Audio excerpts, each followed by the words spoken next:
Scott, welcome back, man. It's a pleasure to see you and pleasure to have you back. It's an absolute pleasure to be back. Yeah. So I look forward to getting into a conversation about geopolitics and how Trump is doing and what Trump is doing and what's really going on and what you think of his moves and really what's going on in the world. As you said last time we spoke, these are not blank pages in the history books, right? These are interesting times. No, we're in a fascinating time, and the United States is an actual, I think, and many of my and analysts that I deal with all believe that there is certain shifts that are being made right now in the United States, Trump being a part of that. Mind you, I must say that Trump's administration seems to be somewhat. Can you still hear me? Oh, yeah. Okay, I just had something in my headphones that sounded weird, but seems to be almost schizophrenic in some ways. But what is public facing and what is going on beneath the scenes and underneath are always two entirely different things, and it's fascinating to see the moves that are being made. Right. Well, I do want to get to what you think's going on, what you think needs to be happening, and like I said, what your assessment is of Trump's role in this. So I'm definitely looking forward to getting all that. First, should we say a word about Charlie Kirk? This event. I'm pretty despondent, man. Just for go ahead. Yeah. So here's what I'm going to say is that for as far back as written history goes, there has been kind of something that no matter what nation to nation, what kind of conflict or conflagrations they get in, one of the things that was always taboo was murder.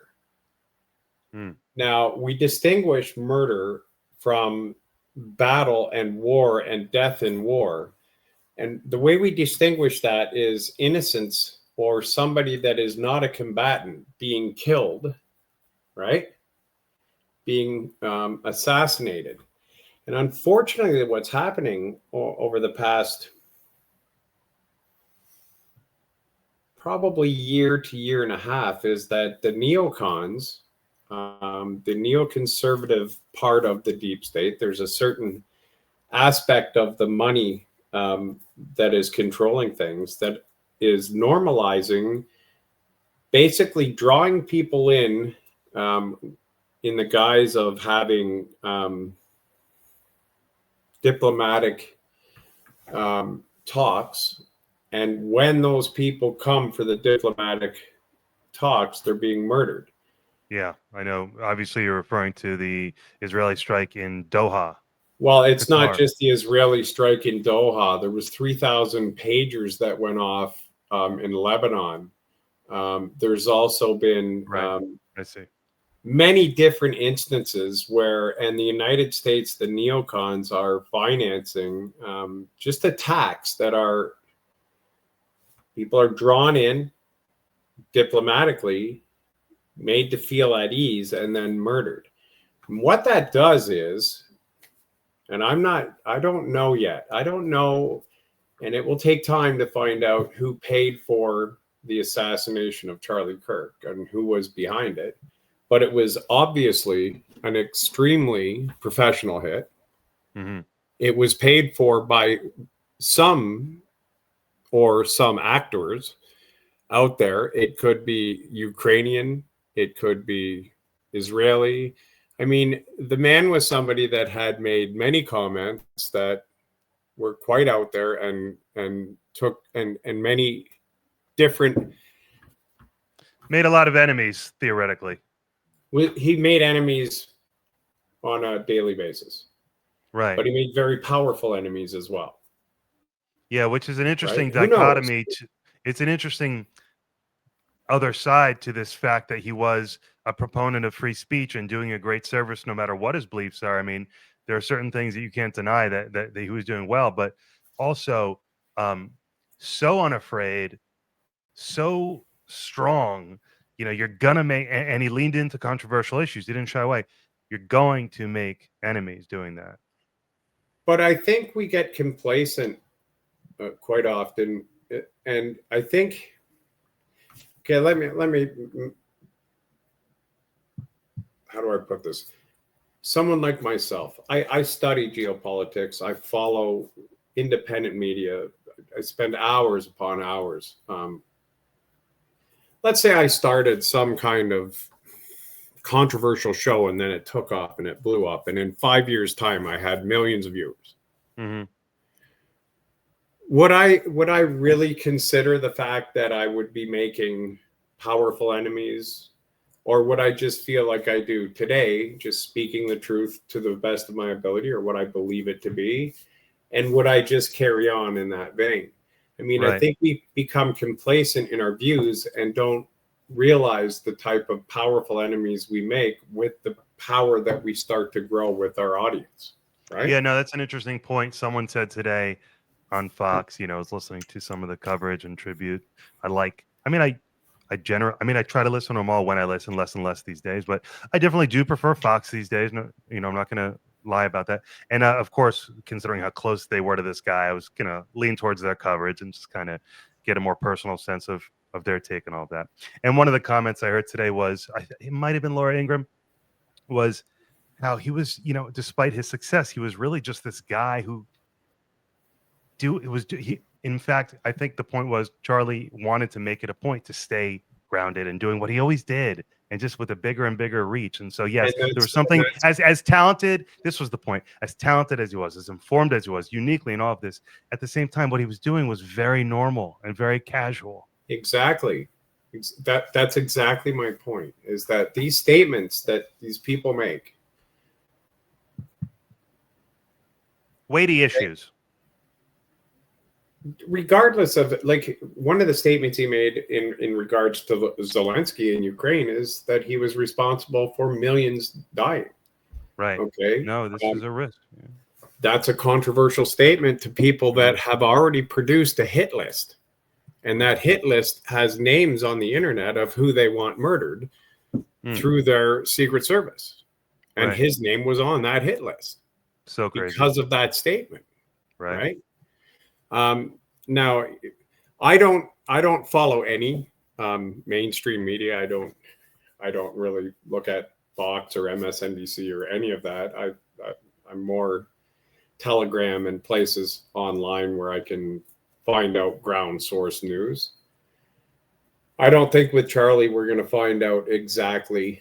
I don't think you'll ever. You may find an arrest happens. Sure, it won't be the actual person that did the hit, and it won't lead you back to whoever paid for it. These kinds of hits are done in that way. It's information that maybe in 75 years we'll be allowed to know. It's hard to say, right? Yeah. But he made somebody very wealthy very angry. Right. Definitely.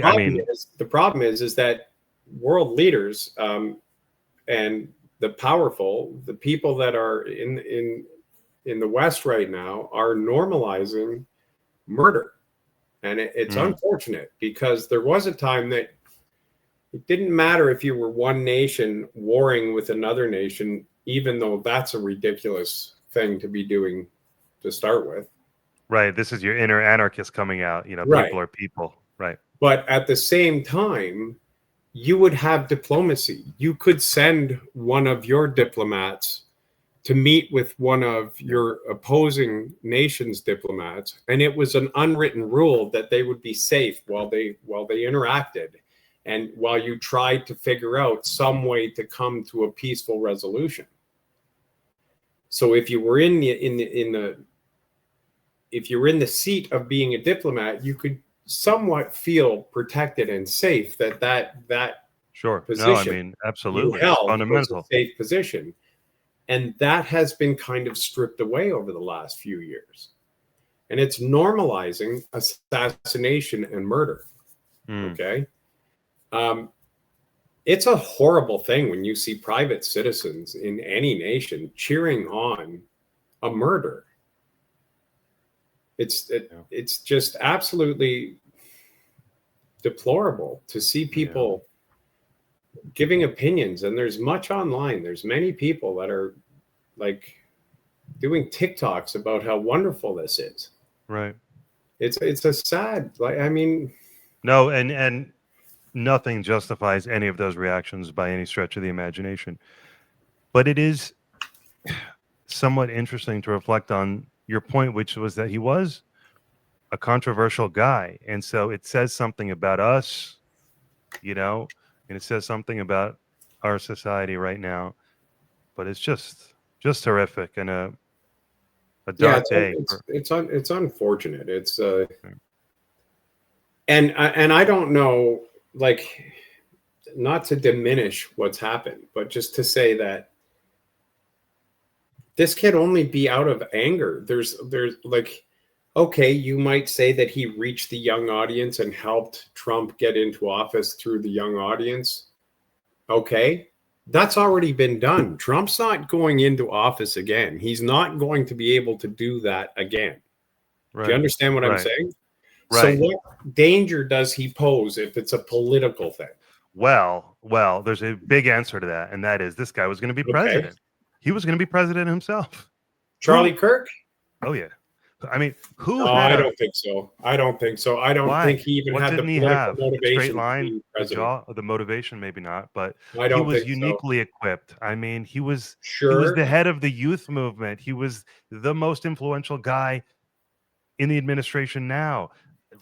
He wasn't in the administration. Let's right, but he assembled it damn near. He was influential for the young audience. Okay, but so too is TikTok itself. So too is social media platforms like Snapchat and other places, right? Do you understand what I'm saying? No. That information is being transmitted.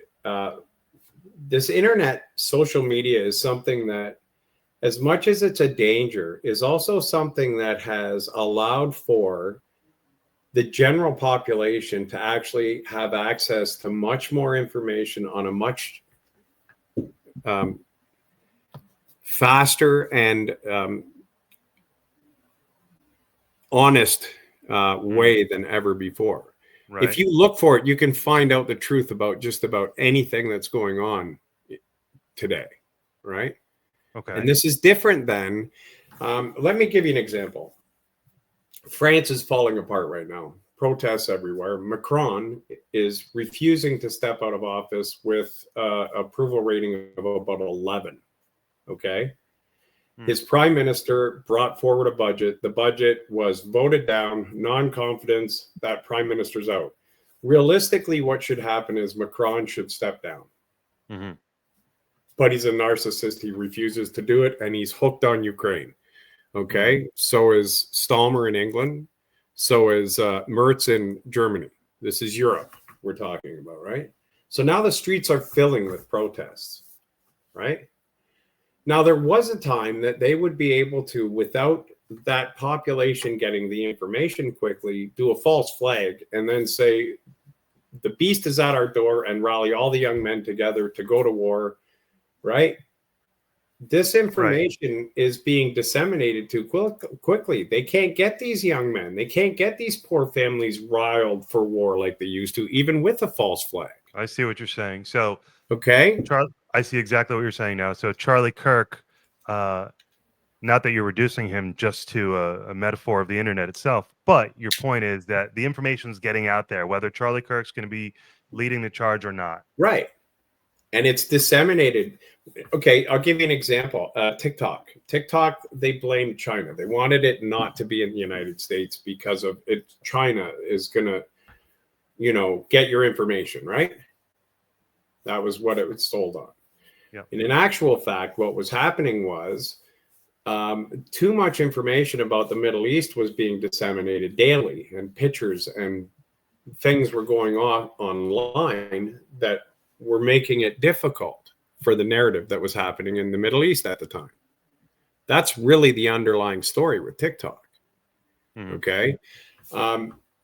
It never did pass that it's gone. I'll give you other examples. there's so many things that in the West have been just brought over people's eyes that, and this brings me back to Trump. The United States was founded with the founding fathers and liberated from being a colony of the British monarchy. Let's go back to that, right?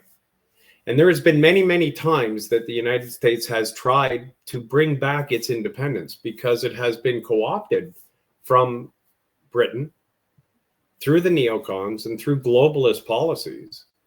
And it's really, if you want to get to it, it's the Bank of England, it's old money, okay, that controls the United States policy, foreign policy especially.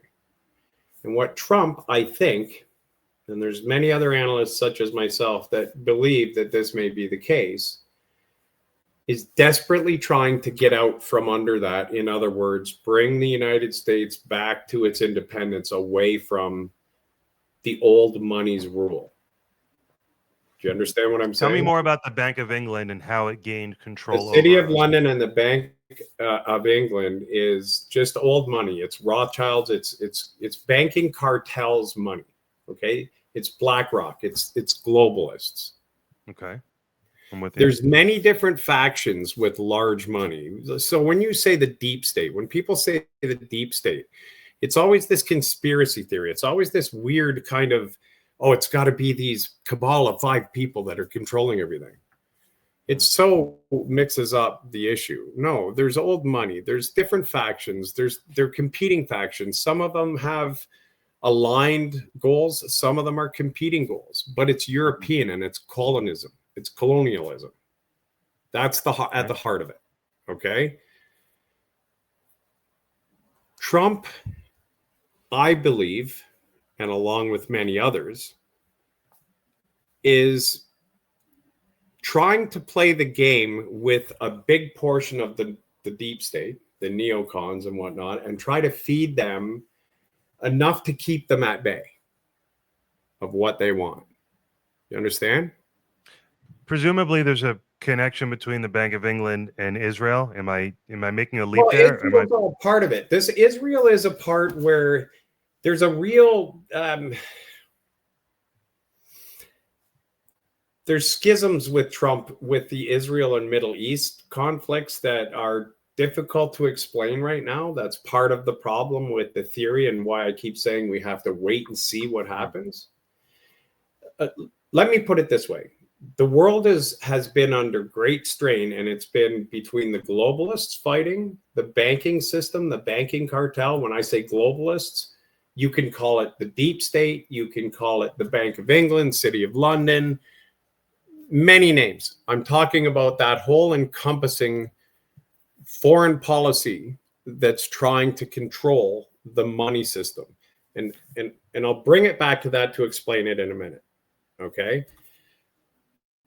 Russia, the reason Russia is such a huge aspect of that is because Russia sits on and has access to trillions and trillions of dollars worth of assets. Okay. So too does where I live, Canada. But unfortunately, Canada is stuck under the thumb of British rule. Right now, we have a former governor of the Bank of England running our country that was more or less pushed into place, not even really voted in, Mark Carney. What is he doing there? To try to keep us under the colonial rule so that that whole aspect of Trump coming up and trying to help us free ourselves from that colonialism is thwarted. Because I should have asked in a more such resources here, right? England wants to hold on to these resources. You understand? I should have asked this. Yeah, okay, got that. I should have asked it in a more of a question because it was intended as a question. Is there a connection fundamentally between the system, the old money system you just described, the Bank of England, and Israel? Is Israel a big part of that? But Israel, or is the picture? Sorry, from England. Scott, is the picture that you're describing much bigger than Huge. Israel? Israel is this thing where everybody gets focused on, and then it's anti-Semitic, and you're this and you're that, and everybody has to have this box that they're put in. Right? Yeah, I'm not even forget that for the moment. Forget all that. This is why I want to get to this, is because we all down below in the financial sector like to, and we're taught and we're propagandized to believe that it's ideology and this ideology, and we're clashing because we're Christian or we're Jewish or we're Muslim and we're Jewish or we're this or we're that, right? It's always something that ideologically we're clashing over, right? Right. At the top, ideology has nothing to do with it. It's about resources and how much they can get their hands on resources. So when I say resources, I mean precious metals, I mean food production, I mean oil, right? Energy, anything that can be taken as collateral and used monetarily. I see. So right? in that sense, Israel is just another piece of the puzzle. Of course, Israel Okay, that's was a fundamental question. Israel came from the Bank of England. That's where Israel. It came from Europe. It's a European invention. Okay. The pogroms happened in Russia and in Eastern Russia and that, where Jews were absolutely just decimated and dragged out of their houses with like government sanctions. So the police weren't coming to help you. The government wasn't coming to help you. Right. And you would just be pulled out of the street. Your wives would be raped and beaten. Your kids would be killed and you'd be beaten to death. Those were pogroms. Yeah. And this created in the late 1800s, early 1900s, it created Zionism. Okay. So Zionism was this offshoot of Judaism that then actually mutated into a political movement. Right. Zionism now has absolutely nothing to do with Judaism. And on the upper side of Zionism, it has nothing to do with ideology or religion whatsoever. It has to do with resources. Do you understand what I'm saying? Yep. So are some of the Rothschild Zionists? Yes. Some aren't. Right? Gotcha. I mean, everybody wants to simplify it and say there's this group and they're who's running everything. That's not how it works. That's not what's going on. Right? But there are different factions. There's technocrats, there's neocons, there's all these different little factions. Some work together and some don't. Right now, unfortunately, what's happening in the West is they're losing. Yes? Unfortunately? Well, for them. Fortunately for us. So what are the harms that come with living under their rule? Well, what have you seen lately? Let me throw that back at you. What do you find societal wise that you see, that you observe? Do you find anything that you find disturbing socially? Many things. Okay, what about the prices of houses? Not good. Okay, have you noticed inflation being an issue? Over the years, yes. Unemployment and immigration. Have you noticed that being an issue? Yeah. Okay. These are all coming from the top. This is neocons and the money, right? I mean, Trump, Lindsey Graham, all these names that you hear, these aren't the people that are making the decisions. These are the people that are implementing the public-facing.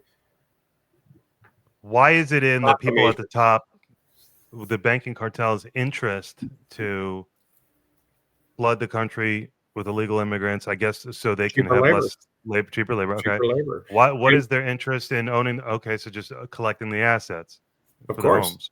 Of course. And eventually what you have is you have a slave, like a feudal system. And we're very close to the feudal system now. Interesting. Right. Where it's being thwarted is by these boogeymen that, especially people my age, like my generation was taught to be afraid of the Russians, of be absolutely terrified of the Japanese and the Chinese, right? There was this image of these cultures that were just supposed to be the cartoons, the political cartoons were, of course, gross. Yeah. And in actual fact, and I kid you not, You can walk down the street of any Canadian or American city right now, downtown in the core of any city, say Toronto or New York, right? Mm-hmm. And then go to Russia and walk down to Moscow or St. Petersburg. And you tell me like Russia a little city more. is cleaner and well kept and better without the crime and the drugs and the degradation happening. Right. Okay. So within an hour, I can't go over what all the subtle differences are, but people don't understand Russia. They don't understand China because the general population has not been allowed to. We've been taught not to understand. So the idea is these are cultures that are not in the group that you described previously, right? And they would obviously the group in control would like to own them, and these are resisting forces. Yes, and so that is the explanation for much of the propaganda we get. And that's exactly what's happening right now. And NATO has lost. They've used pretty much all their weaponry up. They have no idea how to start replacing it. I remember Herb and telling me how China was going to go under in 6 months and Russia was broke. The Russian economy is booming. Their inflation is now under control. And their military output is probably greater than that of the United States and all of Europe combined at a tenth the cost. Right.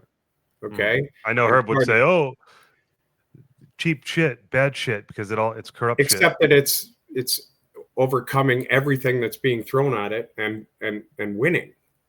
Okay. I've been telling people that they will win that conflagration that for years, but nobody wanted to hear it from me. Right. And unfortunately, wars happen this way because rich people are after stuff to kind of get out from under the Ponzi scheme that they've put us all under with fiat currency. And the game. So you're saying fiat currency, and I'm honestly just trying to understand myself. Fiat currency creates a situation where you have to continue to export it, or you have to keep the beast going. As long as you're exporting your debt, you can keep it up. But when you have an industrial-based civilization that now no longer has to import your debt, okay, and isn't paying for your debt. In other words, your long-term bonds are not being sold anywhere. So you're starting to buy your own. Right? What you're actually doing, like, do you understand what the repo market is? Let me touch on that first. Okay, so have you heard the term repo market? In terms of someone picking up a car or your house, maybe. Okay, so in the banking sector, in the banking world, the repo market is overnight settlements. Okay, so let's say you're closing your door that night and you're underwater with what you need to have in reserve. So a bank is required to have a certain amount in reserve in its vaults. Now, this is all done electronically, but you still have to have a certain percentage of what you have on your books in reserve. Understand? Yeah. If you don't have it, the repo market is you going to another financial institution and saying, well, tonight I will, so when I close my doors, be okay with my reserves. I will borrow this much at this much percent interest from you, and I'll transfer it from you to my reserves, and then I'm okay tonight. You understand what I mean? Yeah. Okay, that goes on every night to the tune of billions of dollars. Okay. Right? Except that sounds very boring. Right. Now, when one financial institution borrows that money but then can't pay it back, okay, the banking system, the banking cartel doesn't want that bank to fail. They don't want you to know that that's happened. Enter the central bank, okay? That's the Fed in the States. Then the central bank says, no, you know what? We can't let that bank fail, so we're going to make sure that we supply in the repo market everything that they need to be set that night. Do you understand? That's money printing that nobody sees. What does money printing do? Inflate. In the end, what money printing does is it devalues the dollar. Okay? So you have less purchasing power with every dollar that's printed. Hence, a house that once was $119,000 being $490,000 to $600,000. You understand? Mm-hmm. Mm-hmm. Then there's the talk of the 37 billion or the 35 billion that we're in debt in the States, right? But that has absolutely no bearing on the real debt, on credit card debt, on business debt, on the actual debt that's out there GDP wise, which is over $100 billion, right? The debt situation, if there's nothing to back this money up and they can't find anything collateral wise to back up the system, they have to figure out a way to reset. They either have to default on the debt or they have to inflate the debt away or do something. The hope was get regime change in Russia, get regime change in Iran, and then have all the resources to just plunder in the West that were there. There they are for the taking. That was the plan. That was the banking cartel's plan. Except that the resistance has resisted and won. And I mean, there's no controversy here. Russia will win that war. Okay, there's no ifs, ands, or buts about it. Within the next 6 months, that will be taken care of on the battlefield. In the Middle East, there is such confusion, but at the same time, Russia and China are now standing firmly behind Iran. Okay. And that 12 days of conflict between Iran and Israel has done so much more damage to Israel than most people understand and know, right? Economically. Really? In what respect? Part of the reason why Israel had to come to a settlement with that is that their economy would just collapse, and they wouldn't have had the Iron Dome would have just collapsed under the weight of the amount of missiles that were coming in, and then it would have been just all out raining missiles on everything. But their oil fields, their airports, infrastructure, the Mossad, there was so much that was hit that was never allowed to be broadcast that has done so much damage that I mean, they're building back now, and they're trying to get more Patriots, and they're trying to get more air defenses. But at the same time, what they found out was that these hypersonic missiles had a lot more accuracy and a lot more power than they really believed they had. Interesting. And that's a tough deal to take, right? When you feel that you're powerful and you've just been shown that you're not. Again, this is the banking cartel.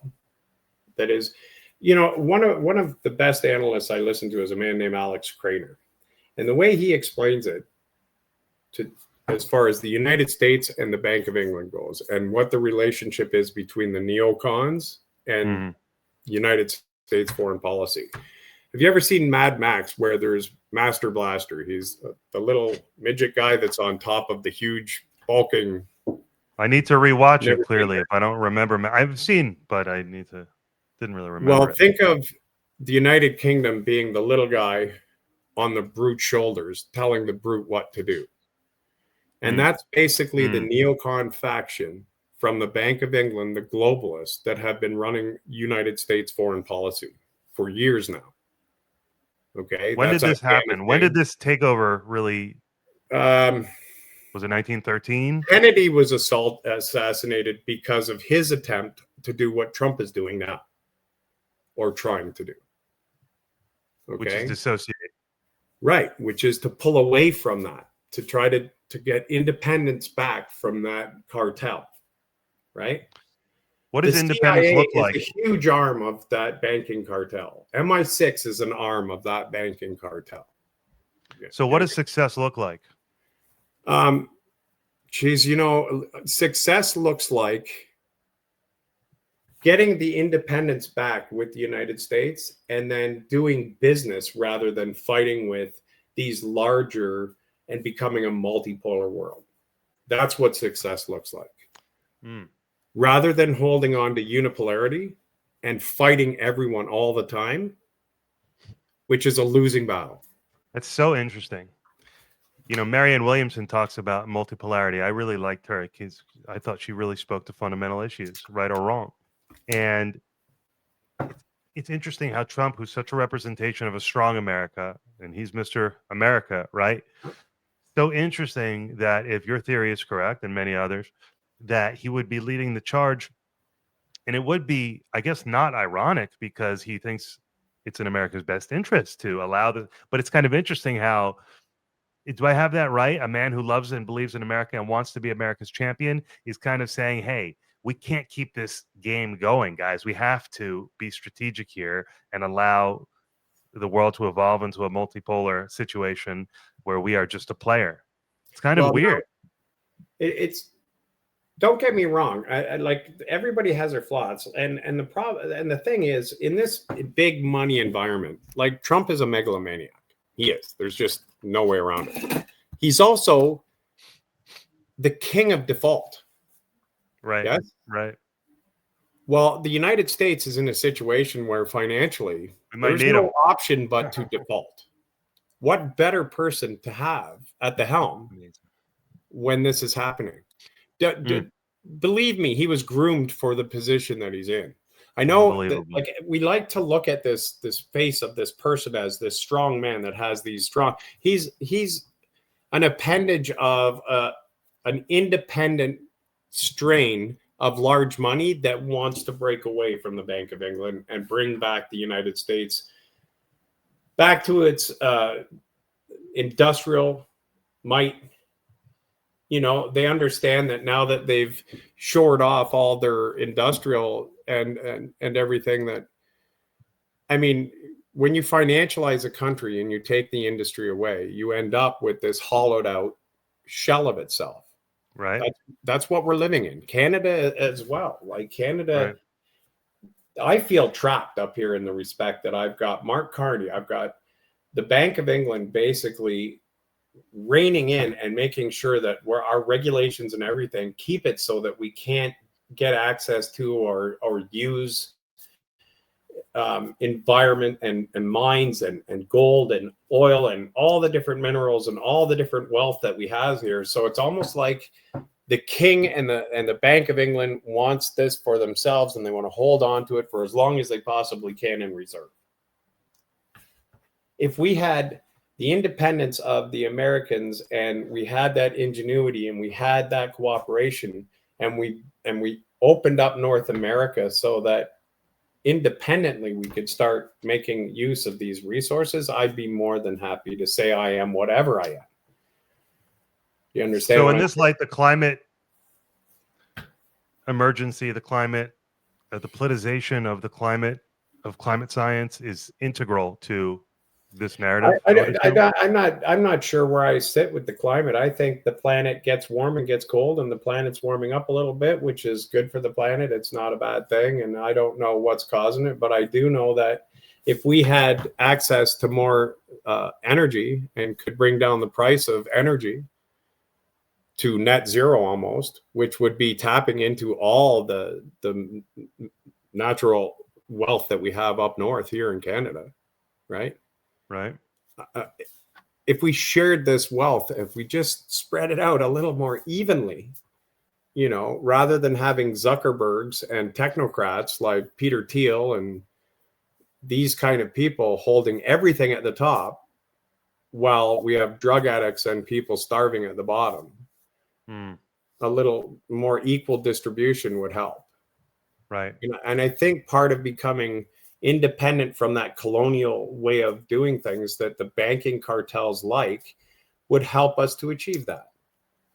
And that takes it away from a socialist, capitalist, communist conversation and more to a, hey guys, when we regain our sovereignty, we're going to take care of this. We're not going to get lost in a freaking political debate. So these isms, okay, these isms, communism or socialism or capitalism, they're all antiquated. We've already figured out none of them work. Mm-hmm. Right? We like capitalism, especially hyper-capitalism, is look around you. Unless you're on the top, is it working? Right. I mean, sure, in the middle it works somewhat, but you can still recognize in the middle. I mean, I'm in the middle and I can still look around and see how it's not working. I have grandkids that I'm not sure will ever own their own home. Right. That's not the American or Canadian dream, is it? Right. Not what we thought of it to be, right? We were supposed to at least have our kids have better than what we did, right?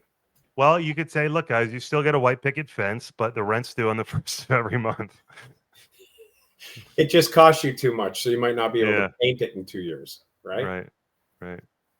Um, Put in a maintenance request if it breaks. right. But here's the thing, though, Brian, is that World War III right now is pretty much in the middle of the fight, okay? And we are not on the winning side. Okay. People may say that I'm cheering for the side that's winning, though, right now. I want to see the structures that the banking cartels and the European colonialist structures that the globalists have been hanging on to for decades. I want to see that dismantled. The enemy of my enemy is my friend. Well, or not even. I think some of the activities that the Trump administration are going for is directed towards dismantling and helping these other countries that are dismantling that global colonialist model. I believe Trump is trying to align with them, while at the same time, politically in the United States, keeping at bay the neocons and the banking cartel that is around him all the time. Under this theory, is Trump's opposition to BRICS theater? Mm-hmm. It's absolutely theater because he knows BRICS is coming down the line and he wants to have trade with BRICS. What's more advantageous? If something is growing and picking up speed and it's pretty much, you understand that it is going to be the new normal, right? I mean, it's almost a given now. Right. You like fight it and continue to fight it until you lose and crumble against it? Or do you integrate with it and get what you can with your strengths and become part of it as part of a strong alliance with it? Right. Do you understand what I mean? Yeah, no, I do. The United States, North America has huge wealth to offer. It's not like we'd be a small player in this. You understand what I'm saying? I do. And I think some of his administration recognize very well that to cooperate with this would be advantageous, would help the middle class, would help structure the economy in a way that would be more balanced. Do you understand what I'm saying? Yeah, no, it's interesting to consider. And I know, we took your comment about the administration being schizophrenic at times, and it's only a theory, but it's interesting to consider. Could Trump really be that? Not diabolical, but that much of a game player to where he could be commenting BRICS, this, that, no, while at the same time. Let me throw out a few things that have happened because of policies and how he's maneuvered around things that might not be obvious at first. Okay,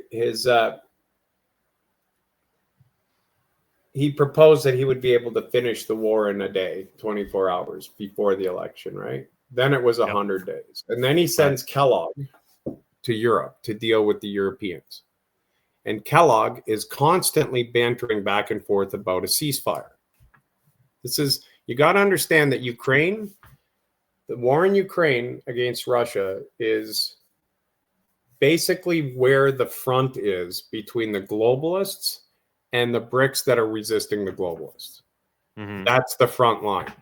There's skirmishes in Azerbaijan, and there's different fronts that MI6 is trying to bring up, and there's also Israel, and there's Iran, and there's these other places in Yemen. But the real conflict, the one that has, and they all have to do with each other, okay? They're all interconnected, but the big front is Ukraine. Okay? I'm with you.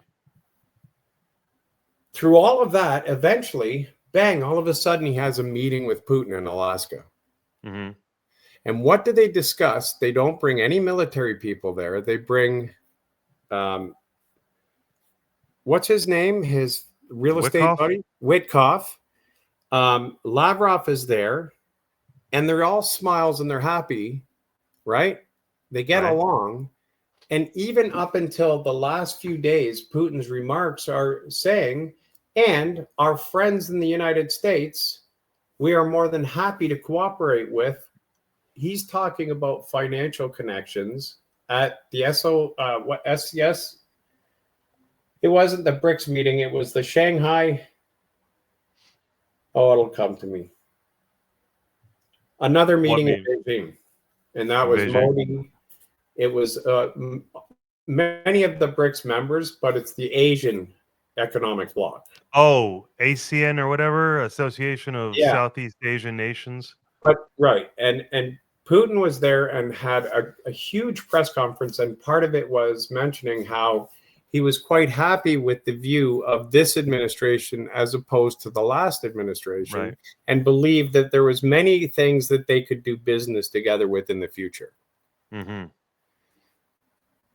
You hear the rhetoric from Trump on Truth Social and everywhere else.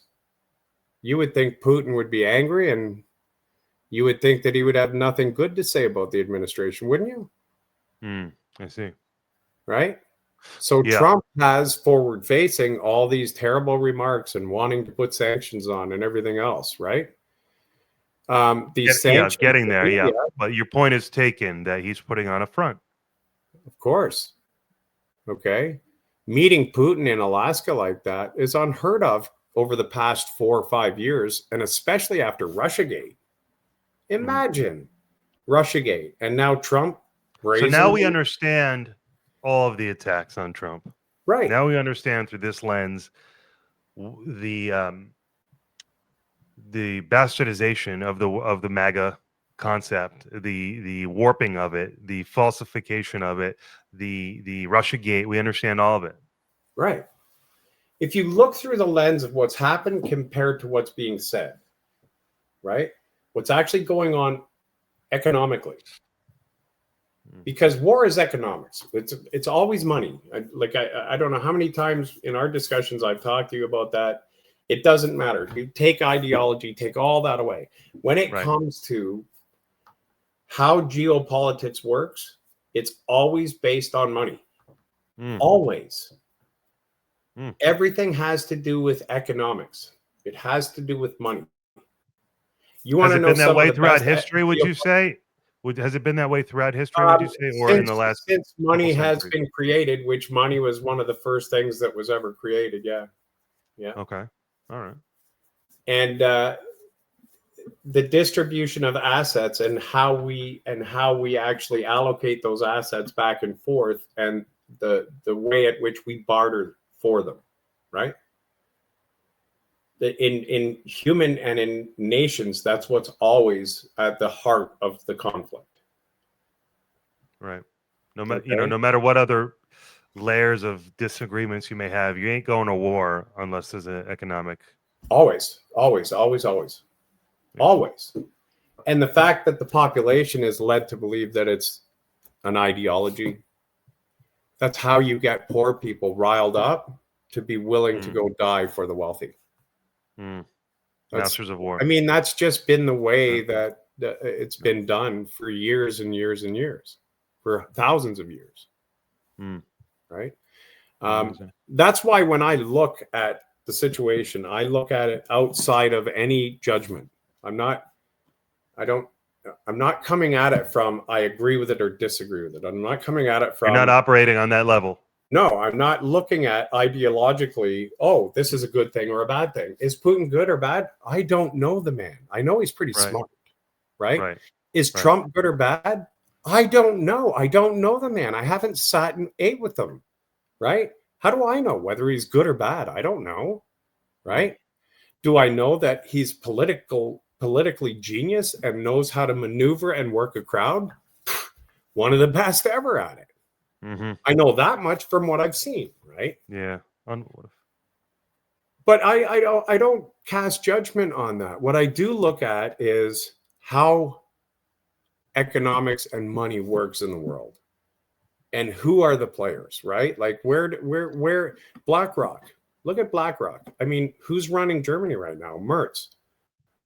He was the head of BlackRock in Germany. Okay. You've got Macron, who won't step down as president in England. He was a banker. Okay. That's how he became president. Okay. Macron was a banker. Right. Now you've got Stammer in England, who he's a lawyer, but realistically, if you look through his past, he's a Blairite. He's Tony Blair's little attaché. So anything that Tony Blair wants happening right now in England, Keir Starmer is there to implement it. Do you see what I'm saying? I do. These are all money families that have money in place and people in place to control the money, right? Neocons have been like directly connected to Ukraine for years and years. And that's Bank of England, that's European money trying to get Russian assets to back up European money. It's been an ongoing battle. This is why Putin refers to the West, or at least he did in one viral video, as vampires, right? Vampiric. Colonies are vampiric. Look at Africa. Look at all the France being expelled from the nations in Africa right now, and how they're how the West is trying to demonize these different African leaders, right? Because these African leaders are trying to take their industry and their wealth for their own people for the first time in decades. Right. Wow.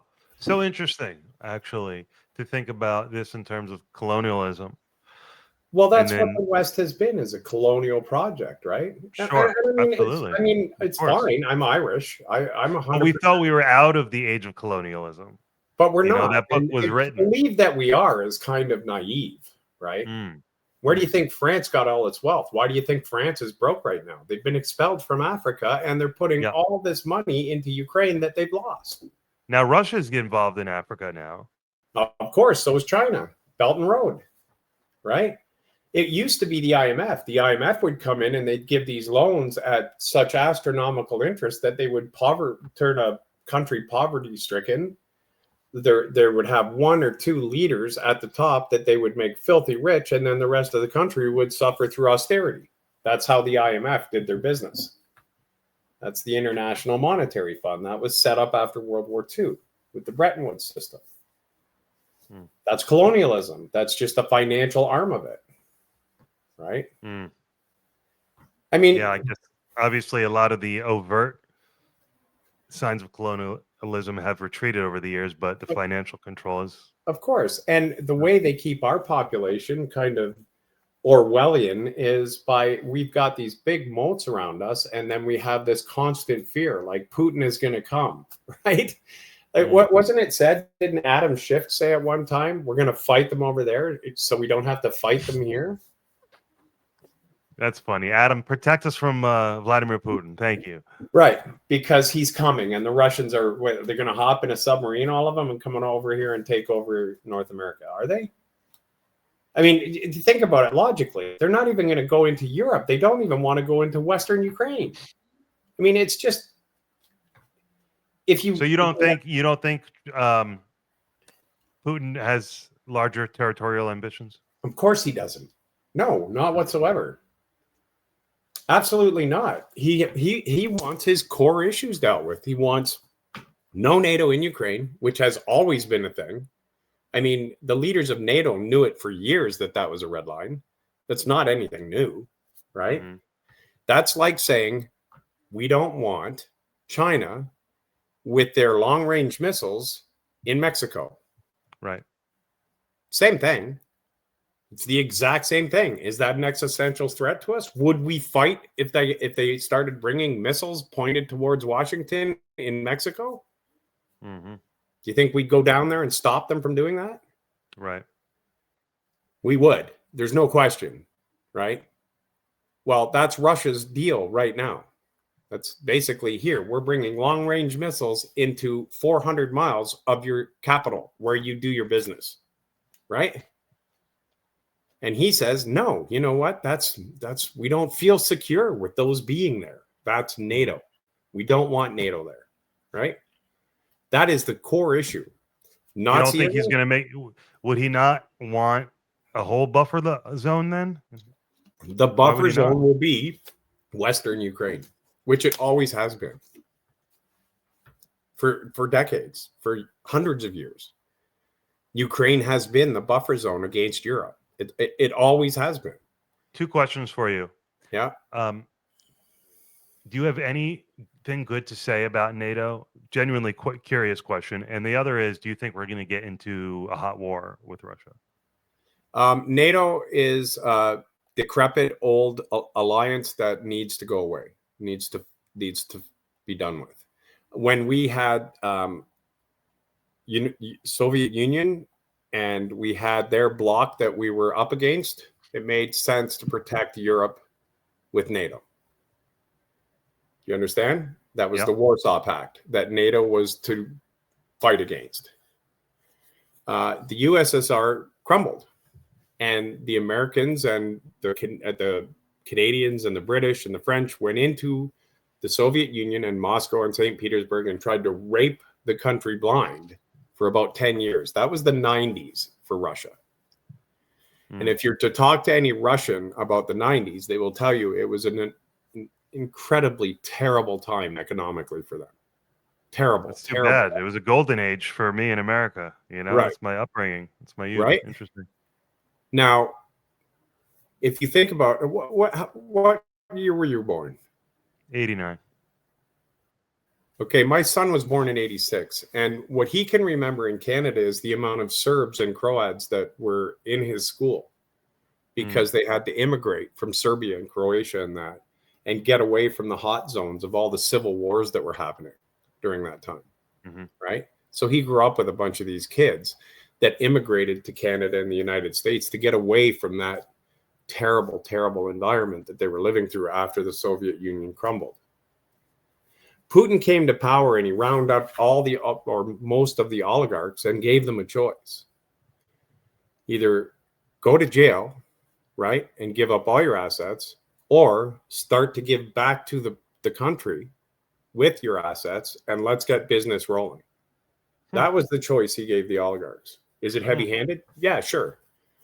Has the country and the lifestyle of 99% of the population been risen and made better since he came to power? There is no question. It is. You can argue with me all you want. Just go statistically and look at it, and there is no way that you. That is so interesting. And how relevant is this? You know, I was searching for political identity. We talked about labels, and this is very interesting. You know, at a certain point, if you say, "Yeah, political philosophy is interesting enough," but it's not really what it's about. It's about results. It's about results. It's about different government. Your approach to government and politics looks very different. So we're always protecting our democracy, right? The people, our elites at the top are always telling us how we're defending our democracy, yes? Except really how democratic. When's the last time you voted on how many weapons you wanted to go to Ukraine? When did you vote on how many bombs you wanted to be dropped on Yemen? Right. How often are you asked? And right? How democratic are we really, right? We're defending Ukraine. And yet there's times we hear on the mainstream media how Ukraine is one of the most corrupt countries in Europe. Oh, yeah. But we're also defending the democracy in Ukraine that now is under martial law, right?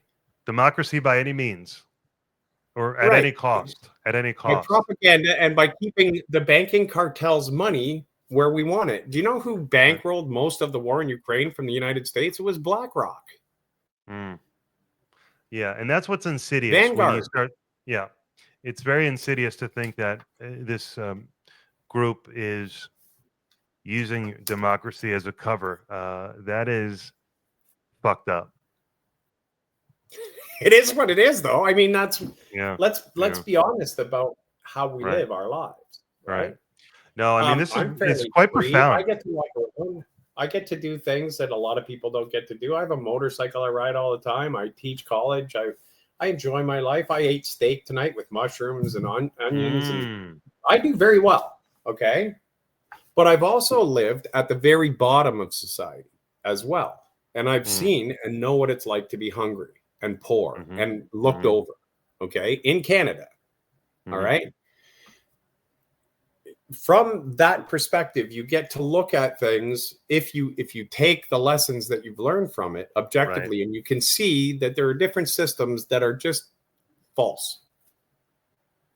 It's okay. Once you see the truth, it's fine. You don't have to panic, but unfortunately you can't unsee the truth. Right? And we live a constant stream of propaganda and lies and deception. I would like to see some of that diminished, and I would like to see a more equitable system for my grandkids to come up in. I would like them to be able to get a decent job and to be able to make enough money to own their own home and feel the pride of having their own possessions, right? And the way you describe it, it sounds like a win-win in theory. You know, we break this system, we become wealthier, and outcomes become better for us. What's the downside? Well, that's the whole thing is, okay, let's say let's take this back to politics. Take this back to Trump. Let's take this back to, because we're in such an interesting time. It's fascinating. I just love every morning just watching what's going on, because I just find everything that's happening so incredibly fascinating in the world right now. How do I put this? Do we continue to put money in clash against something that we are continually being beat back and diminishing our resources, trying to attack and win? And for the past 3.5 years, it has been a constant diminishing. Okay. And I mean, to the tune of hundreds of billions of dollars. Okay. We're not talking about small change, right? Or do we at some point start to integrate and trade with these entities that we at one time told our population were enemies of ours? And then start to realize that we can have mutual beneficial trade arrangements all around the world with different things without conflict, right? If I have wheat and you have oil, and you need to eat bread and I need to put gas in my car, is there a reason why I should try to attack you and take your oil? When I have wheat, that we could really figure out a way to get a central bargain going where I could benefit from your natural resource and you could benefit from my farming prowess. Right? Sounds good. Well, it sounds like what we do most of the time, right? With the shipping routes and everything else. Except that right now, the banking cartel wants it all. Yes? They want control of all of it. They don't want to trade with them. They want it for their own possession so that they can determine who gets it and at what price. They want to turn it from a trade route to a delivery route. To an ownership. You will own nothing and be happy. Yes? You ever heard that phrase? Sure. That's the globalist. That's the banking cartel, right? We will own everything and we will lease it out to those we deem fit to use, right? And it's not surprising that people that have grown up extremely wealthy and have never wanted for anything and have no legal recourse with the way they think become narcissistic and have all these different weird thoughts. It's not surprising that the human mind goes off the rails at the top end. You understand what I'm saying? Yeah. So kind of these lost policies, in this sauce. Yeah. Right. So these policies, it's not even, I mean, people call it Illuminati. They call it all these different names. It's just human mental illness. It's all it is. Inability to, or an unwillingness to break a system that right. is And let go of power. Power is intoxicating. You have money. Money's intoxicating. You want more. You get more money, that's intoxicating. Then you get so much money that money has no real value to it because you can get anything you want anytime and the money's just constantly there. Well, then all of a sudden you realize you can have power. You can say things and things will change. You can notice civilization moving in a direction that you've said you want it to go. Pretty intoxicating, right? Interesting. Do you see what I'm saying? I do. I decree this. Oh, look, there's millions of people that are joining up for what I decreed and they're loving it. Boy, I'm smart, right? It's not hard to understand how that power that becomes intoxicating. Greed. Right? Yeah. It's all greed. It's all the same thing, but it's not something to misunderstand. It's not something magical or it's human behavior. It's how just humans what's interesting, you have this core tectonic level where this stuff is happening, and then you have all the layers, all the ideologies, all the conflicts that people get lost in. And so and I know you do understand why people get lost in various ways. Of course. And to judge it is just, I'll leave that for others to do. Other people can judge what's going on. That's up to them. I live in the real world. What I see and what I research and I understand to be true is my truth. It's fine. I don't have power. I don't have a reach. I don't have an audience. I don't have any of these things, right? But I do have the knowledge of what I study. And believe me, Brian, I study deeply on this stuff. It shows. It shows. That's why I always enjoy talking to you, because you sound like you know what the fuck you're talking about. Excuse my language. But in the end, it's okay. Like, we're having this conversation where this is a neat program. It's pretty cool. I can go on Twitter. I can voice my opinion. Right. We can deal with daily life. I have a decent car. I have a lovely wife. And that's your point. That's bringing it full circle to Charlie Kirk. That's your point. Is exactly. That's the direction we're going. Is more information, and the more you know. And that's I think what's going to change things. I think that so it's a bad word to most people in the United States because it's misunderstood, but BRICS, which is Brazil, Russia, Iran, Cuba, is it? China, yeah, the big one. South Korea. And South Africa. See, I'm glad you started with the first three, because I would have gotten like two of them wrong. Yeah, you're right. Now that block has included another 20 or 30 countries, and probably BRICS another 40 countries that are applying to get in. Right. In other words, the global South. In other words, A, B, C, D, E, F, G, H, I, J, K, L, M, N, O, P. Right. We have a huge portion of the world shifting towards that multipolarity. Where at the other side, we have the European core, which, don't misunderstand this. People think that war in Ukraine is an American war. A lot of people say, oh, the Americans have their Ukrainian proxies fighting their war for them in Ukraine. Watch as Trump exits out of Ukraine and the Europeans panic and want to go full bore at that war. And then ask yourself, who actually was at the core of that war? Okay? That's the Bank of England. That's the colonial powers that have always had the Americans' military might. In other words, Master Blaster, the little guy on the shoulder telling the big brute who to go pound. I see. Do you understand? And now that big brute is saying, you know what? I think I'm going to stop pounding for a while and I'm going to start cooperating. You guys I'm developing some intelligence here. You guys go pound all you want to. I know you don't have the strength to, but have fun. Go do what you think you want to do, but I'm out. Wow. And in fact, I'm going to talk to this brute that I've been pounding on, and I'm going to see if there's not ways we can cooperate. Right. That's the simplest version of what I think is happening right now.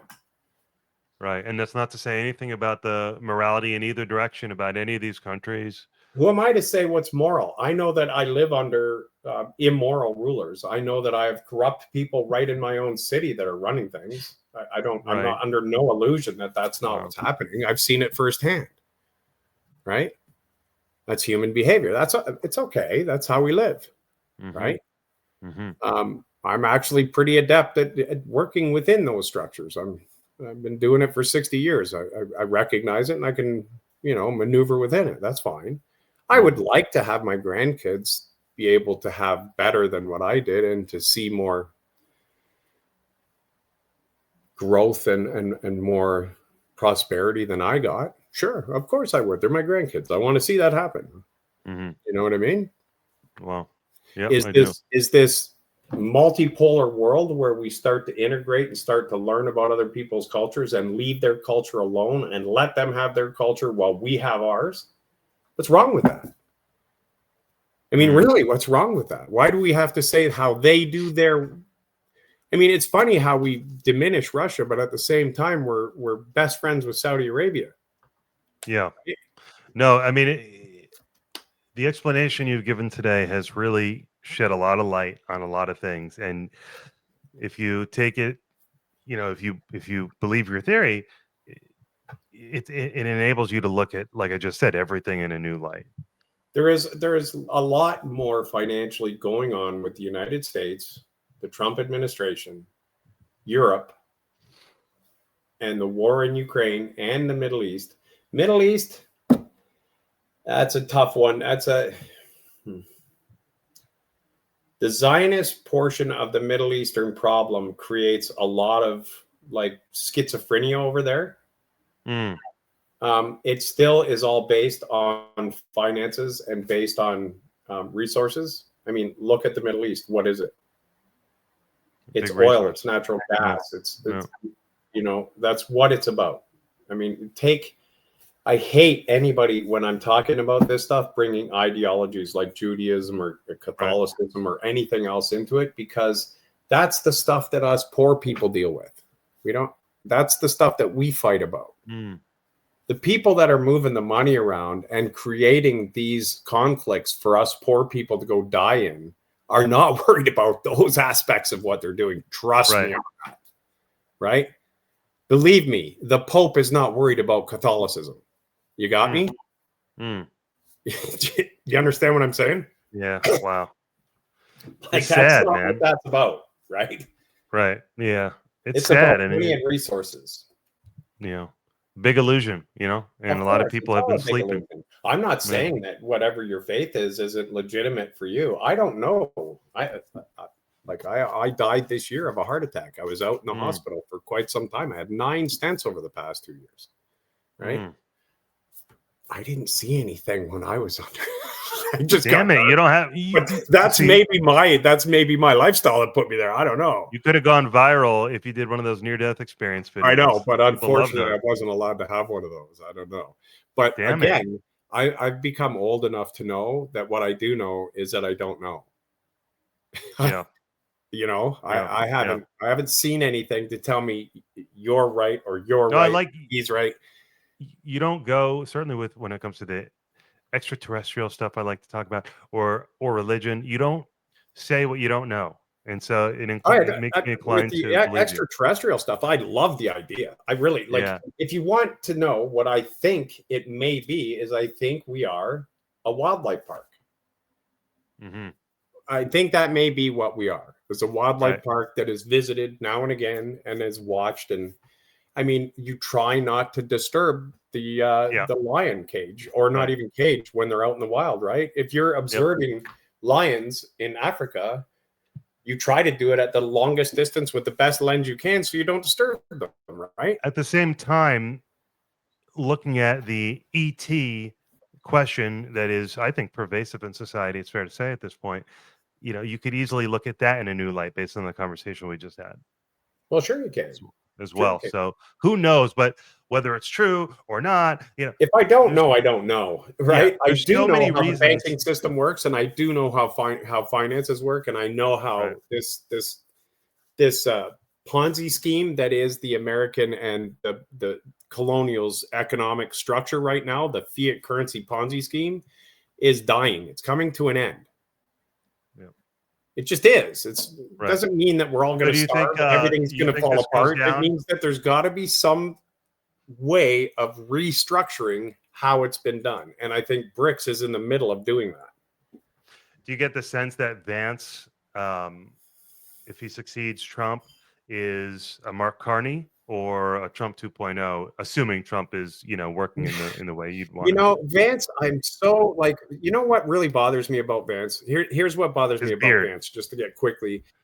Yeah. No, it's the movie, the Netflix movie. Mhm. That's propaganda 101. Okay. B, his sudden wealth through Peter Thiel and his hedge fund. Sure. Palantir bothers me. It just does. I don't like that type of technology. Not that it's going to stop, not that my opinion of it's going to have any bearing on what happens with the technology, but that part of Vance bothers me. But when you get into those positions, are you ever going to get like this perfect person that I think would be ideal for that job? No.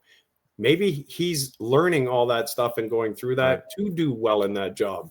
I do believe that he's on board. He's on the side of the administration that wants to separate itself out from the colonialism with the Bank of England and those structures. I do believe he's part of the independence project for the United States. So you're giving him the benefit of the doubt. Yes, to that degree. I think that that's the camp that he's in. Right. And I do think he will be the next president of the United States. Right. I mean, give him right now, as everything sits. If I was to bet on anybody for the next election, it would be him. Yeah, unbelievable talent and an interesting story to tell. So he's got a lot. But I do think Charlie. Whether I trust who he is or not is irrelevant. I don't trust Trump. Trump's a megalomaniac and he's a narcissist and he's a weirdo. But he's also America first. He truly is. Right. He does want to separate away from the Bank of England and those neocon ways of doing foreign policy. I know that he's trying to separate the country from that. Mm-hmm. That's a good thing as far as I'm concerned. The question he always asks, why would it be so bad if we did business with Russia? There it is. Or China. Right. Or China. Right? Right? Like let's do business where we can do business and grow with that. Right? Quit fighting everybody. Quit trying to be the leader of everyone. Quit trying to boss the world around. We don't need to police the world anymore. Not to mention the fact that everything we build in the military industrial complex cost 1,000 times more than it cost any other military to build. Yes, the United States military is 10 times more than all the other militaries combined, right? Mm-hmm. Except that it can't outfight the Russian military. Well, I don't think that's been tested yet, has it? Oh, it's been tested. Believe me, it's been tested. Every weapon that the United States has been tested in the Ukrainian fields through Biden and them. Believe me, it has. Trust me, it has. But our army hasn't performed. But okay. Let me put it this way, Brian. Our army right now, at the strength that it is, if we were to land them on European soil and try to move them into Ukraine, would be decimated. It just simply would be decimated right now. I mean, you don't have to take my word for it. Look at the numbers and just, if you want to research that. And I'm not diminishing the country by any stretch. Okay. It's a falsehood that the military industrial complex has put in front of the American people's face. And it's nothing against the military personnel. What's a falsehood? The falsehood is the cost and the maintenance and the machinery and the weapons that have been built so over the top with price and not nearly as effective as they thought. They've been bamboozled. It's like being sold a Corvette with a Chevette motor in it. Right, I see.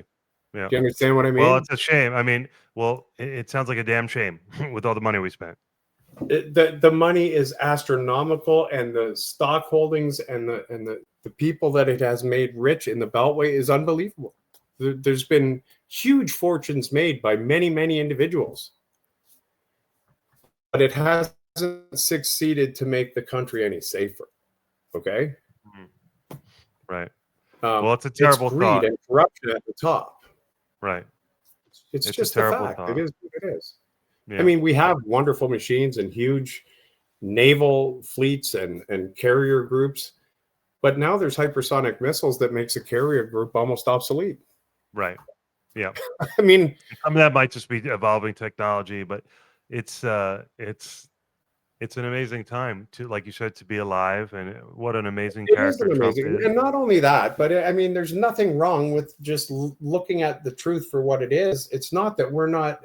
I mean, the United States, Canada, North America, we're an amazing, huge, vibrant society, Mhm. an incredible society. If we could only be independent and walk away from that banking cartel, and really, if you want a good system financially, what you need is a lot of small banks all over the place loaning everybody. Get small business back, get entrepreneurs back, get all that Yeah. happening again, right? Right. If we could see our economies grow that way, it would be wonderful.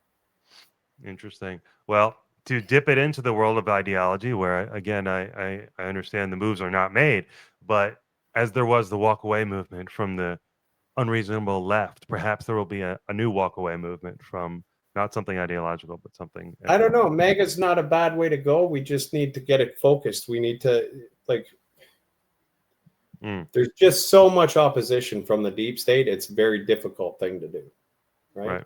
And when I say the deep state, I almost hate that term because it's The bureaucracy. various factions of the banking cartel. Yeah, it is the banking cartel at large that is actually the enemy of not The just people. the average person, even the middle class and the upper middle class is still an enemy to the banking cartel because you're no friend to them. Like George Carlin said, there's a club and Mhm. you're not in it.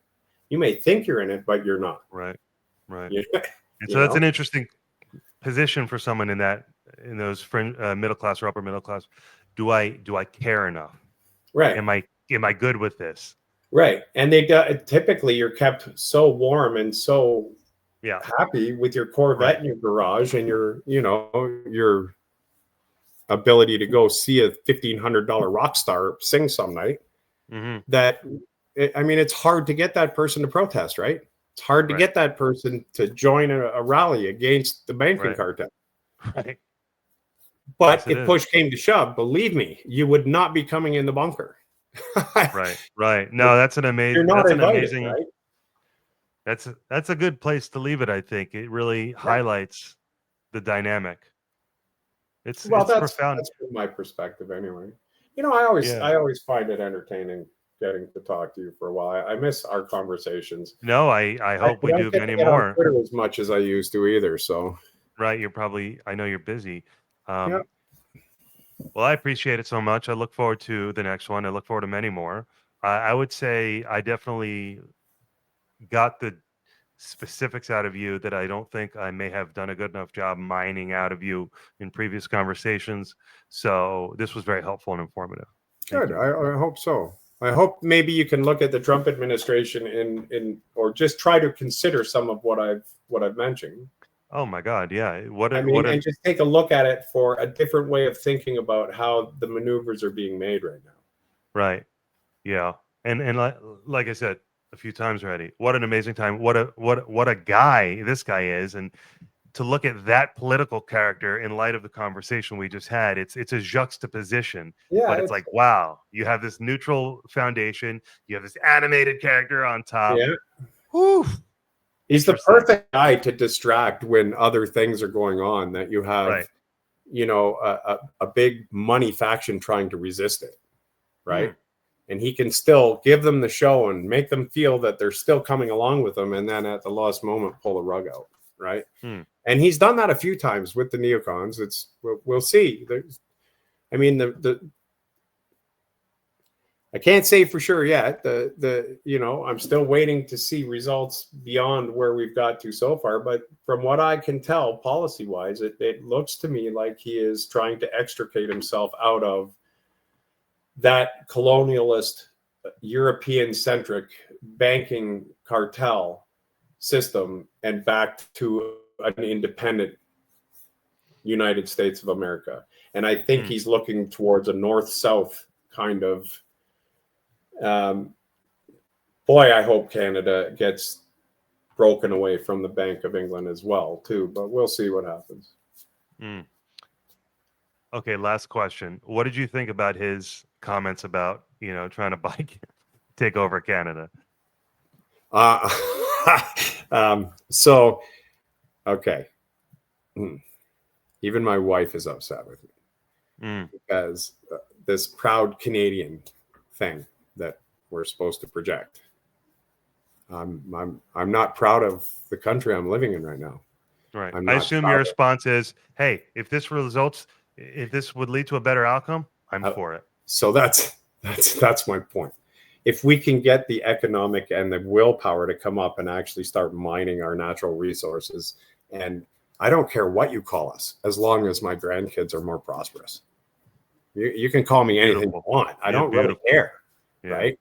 What I want is for my children and my grandchildren to have more prosperity than I do in a way that feels safe and comfortable.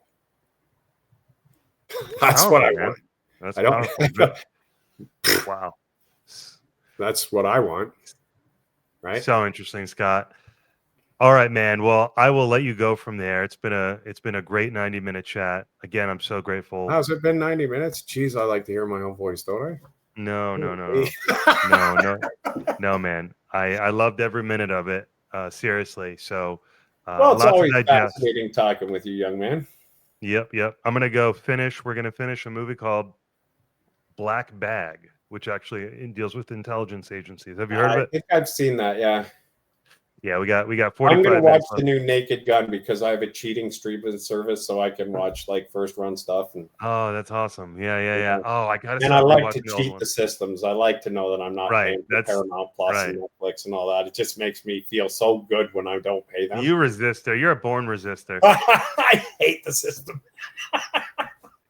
Amazing. Yeah, no, Leslie Nielsen was the best. I got to rewatch the. Well, this is going to be. It's not Leslie Nielsen. I know it's Liam Neeson. Liam Neeson. So I want to see how he does that. And I heard he was fantastic. And I've heard he's pretty good at it too. I saw a couple of like YouTube shorts of him doing some very funny comedic skits. So I'm sure it was awesome. Yeah. Great. That's probably what we're going to watch. Or I'm going to go to sleep because I got to be up and gone at 5 a.m. So we'll see. Right on, man. Well, thank you again. But tomorrow's Friday. I got a 3-day weekend after that. How's it going? Before you go, how's it going? You're supervisor now, are you? Yeah. So I'm no longer in the field with my construction job. It's been a big change at work. I'm officially moving into the corporate office on Wednesday, but it's been like 4 months. Project management? No, totally different department of the real estate side. So doing some development on the development team, I would say. Good for you. Good for you. Yeah. So totally new world for me. Yeah. Finally, after 13 years almost of puttering around on site, but it's different. But it's all good. So it's a few years of big change for me. Let me put it this way. That's no waste of time. Somebody that has the experience on the ground is worth. No, I know. I'm talking to a man who brought into the. I would deal with somebody administrative wise that has their feet on the ground first, with much more respect and with much more interest than somebody that just walks out of a university into a position. Trust me. Right. I want to know experience. I want to know somebody has seen it, has felt it. Right. Yeah. Yep. So there's a lot of learning going on. There's a learning curve, but I think I'll get there, and I think that experience ultimately will. I'm proud of you. Good for you. Yeah. It's good to see you. Thank you so much. Getting married, becoming an adult. Yeah. You're growing up, young man. It's look at you. Wild. It's wild. Oh my goodness! You're just a child. I know. Now you're becoming a man. Holy! It's unbelievable. I'm gonna start shaving soon. I swear. No way! Really? Yeah, it's coming up on the mustache, is it? Good for you. Yeah, looks good, right? No, I'm proud of you, man. Good for you. I appreciate it a lot, Scott. We'll talk again soon, then maybe. Yep. Oh, absolutely. If I'm not dead in the meantime, who knows? I'm getting old. And you know what? God forbid. Hopefully, it's 40 years from now. But when you do, no, I can't do another 40 of this. No way! Don't give me 40 more. That's whenever it is. I hope you see something really nice. Yeah, I do. Transition happens. Yeah. All right, man. Talk to you soon. Take care. Peace out.